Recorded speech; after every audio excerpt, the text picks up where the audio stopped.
Selamünaleyküm aziz obunachilar. Hammangiz yaxshi Şimdi buradaki ne 2 diş mi bular Sherba? Yok, kozu bular. Kozu mu?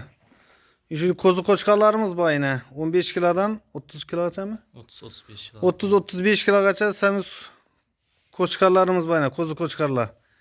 Kime gerek bolsa alaka çıkaverasiz. Qoraqalpaqiston Respublikasi Ellikqal'a tumanida. Qisari deyishsami, arabi deyishsami, getman kuyruk deyishsami, hammasidan boyna. Ajoyib semiz ko'chqarlayni. Qoraqalpaqiston Respublikasi Ellikqal'a tumanida Sarbiya ovulida. Aloqa chiqaverasiz. Telefon nomerlar Sherbay 97 97 dan 506 506 62 36. 62 36. Shu nomerlarga telefonlashib, xabarlashib kelaverasiz. Ajoyib ko'chqarlar, yem yeb turgan ko'chqarlar hammasini. Kimanchalim kerak bo'lsa kelishilgan bahada bahalarni endi bular har turli nada razmerda, shuning uchun falan baha aytib bo'lmaydi bunga.